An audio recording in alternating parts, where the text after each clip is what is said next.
সবকিছু ঠিকঠাক থাকলে 2025 বিপিএল মাঠে গড়াতে এখনও বাকি রয়েছে 3 মাস। তবে ইতিমধ্যে 2025 বিপিএলের দামামা বাজতে শুরু করেছে।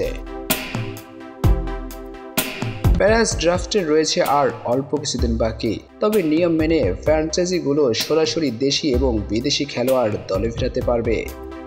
ইতিমধ্যে বিভিন্ন ফ্র্যাঞ্চাইজি রিটেন করেছে তাদের আগের খেলোয়াড়দের। কিছু কিছু ফ্র্যাঞ্চাইজি নতুন করে খেলোয়াড়দের সরাসরি দলে ভুক্ত করছে।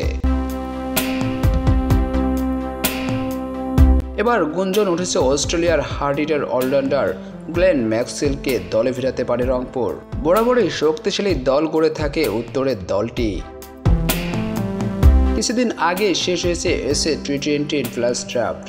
দক্ষিণ আফ্রিকার এই লিগটির কোনো দলের সাথেই যুক্তি নেই গ্লেন ম্যাক্সওয়েল। তবে তো বিপিএল এর শুরুর দিকটা ম্যাক্স খেলবে নিজের দেশের লিগ বিগ ব্যাশ শেষ হলেও বিপিএল এর অর্ধেক খেলা বাকি থাকবে।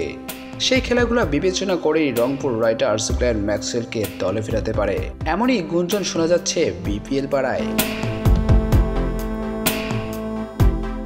অন্যদিকে রংপুর রাইডার্সের অলরাউন্ডার সাকিব আল হাসান এবারে বিপিএল খেলবে কিনা তা নিয়ে রয়েছে অনিশ্চয়তা। সাকিব যদি এবারে বিপিএল এ না খেলে তাহলে সাকিবের রিপ্লেসমেন্ট হিসেবে গ্লেন ম্যাক্সওয়েল হতে পারে একটি ভালো চয়েস। বিশ্বস্ত এক সূত্র বলছে গ্লেন ম্যাক্সওয়েলকে বিপিএল এর শেষের দিকের ম্যাচগুলো রংপুর রাইডার্সের হয়ে মাঠ মাতাতে দেখা যেতে পারে। প্রিয় ভিউয়ার্স, আপনি কি মনে করেন শেষ পর্যন্ত রংপুর কি গ্লেন ম্যাক্সওয়েলকে দলে ফেরাতে পারবে? অবশ্যই কমেন্ট বক্সে কমেন্ট করে জানিয়ে দিন।